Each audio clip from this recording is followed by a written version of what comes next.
मेरे YouTube page astro knowledge पर आपका स्वागत है। नमस्कार, मैं हूं नरेश कुमार। सबसे पहले उन दर्शकों का धन्यवाद जिन्होंने पेज को सब्सक्राइब किया है, पेज के वीडियोस को शेयर कर रहे हैं, लाइक कर रहे हैं और कमेंट बॉक्स में हमें अपनी राय भी लगातार भेज रहे हैं। दोस्तों, आज का वीडियो गुरु पर है, देवगुरु बृहस्पति पर है। बृहस्पति राशि बदलने जा रहे हैं 15 मई को। ये 14 मई रात्रि को राशि बदलेंगे। इस बार जो गुरु की चाल है वो सामान्य चाल नहीं है। गुरु सामान्य तौर पर डेली जो मूवमेंट करते हैं किसी भी राशि में, वो 5 आर्क मिनट पर डे की स्पीड होती है उसकी।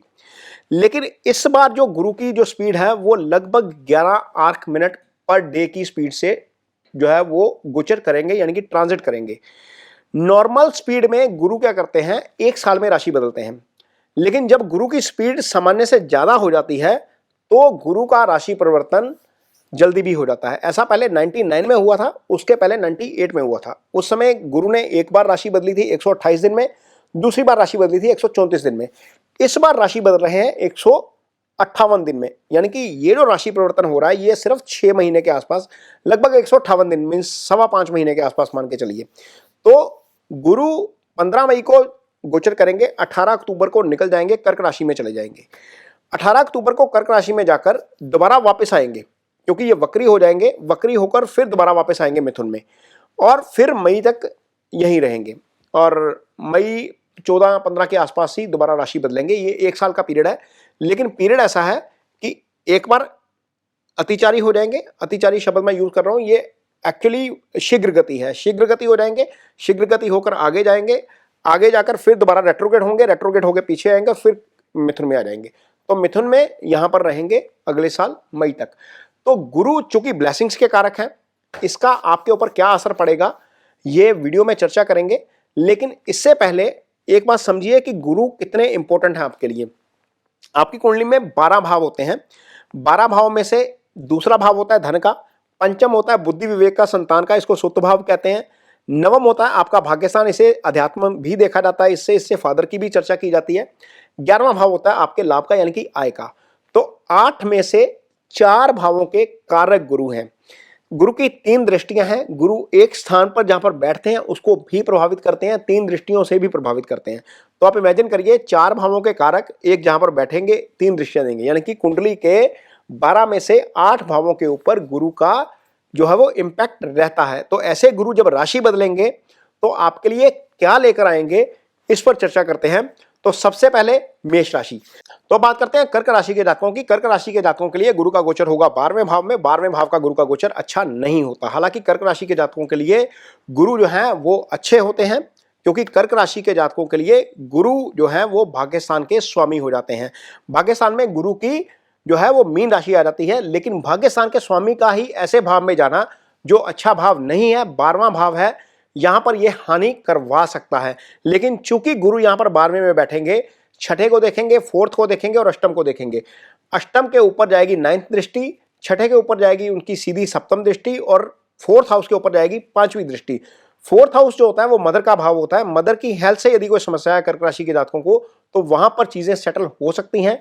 प्रॉपर्टी को बनाने का प्लान है तो वहां पर चीजें सेटल हो सकती हैं। कर्ज वाली कोई स्थिति है तो वहां पर चीजें सेटल हो सकती हैं।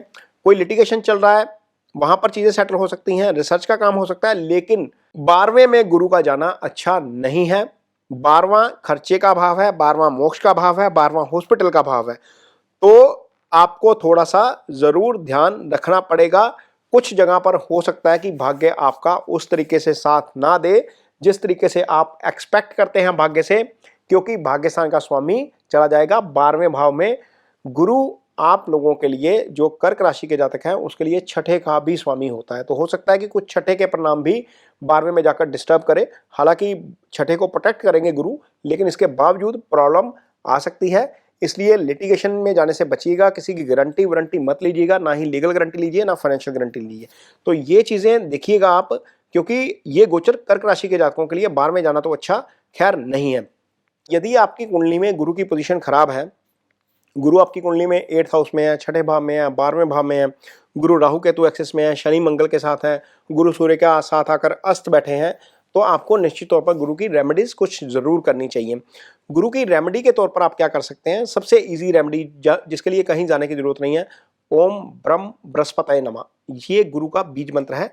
इसको रूटीन में आप जप सकते हैं, ये आपके लिए अच्छा है।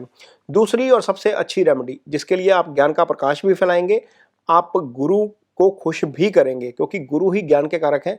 किसी बच्चे की हेल्प कर दीजिए किसी भी तरह की स्टडी में, वो हेल्प एक पेंसिल के तौर पर भी हो सकती है, स्टेशनरी के तौर पर भी हो सकती है, कॉपी किताब के तौर पर भी हो सकती है, किसी की ट्यूशन फीस के तौर पर भी हो सकती है। ये दूसरी सबसे अच्छी रेमेडी है गुरु की, क्योंकि आपने डोनेशन करनी है ना, तो ऐसी जगह पर करिए जहां पर ज्ञान का प्रकाश हो, तो आपके लिए डेफिनेटली अच्छा हो जाएगा। वैसे तो पीली चीज़ों की डोनेशन कही जाती है गुरु के लिए, लेकिन गुरु जिस चीज़ के कारक हैं उसका यदि हम डोनेशन करते हैं तो निश्चित तौर पर उसके आपको अच्छे फल मिलते हैं। तीसरी चीज़ जो आप कर सकते हैं वो है गुरु का जो है वो फल का पेड़ लगाना। जो नॉर्मल पेड़ होता है वो बुध से आता है, गुरु फलदार पेड़ों के कारक हैं।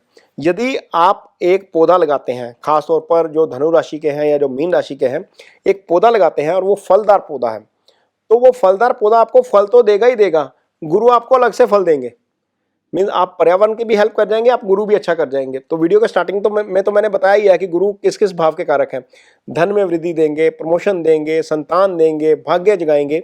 तो ये एक पौधे से हो सकता है, वो भले ही आम का पेड़ हो, अमरूद का पेड़ हो या आपका एप्पल का, कोई भी सीजनल पेड़ जहाँ पर भी आप रहते हैं, जहाँ पर भी आप रहते हैं उस इलाके का कोई भी सीजनल फ्रूट लगा लीजिए, गुरु उस पेड़ के कारक हैं।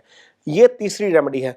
चौथी रेमेडी, रूटीन में हम जब जाते हैं मंदिर में, तो मंदिर में कोई पीली चीज़ का दान कर सकते हैं, कहीं पर भी कोई पीली चीज़ का दान कर सकते हैं।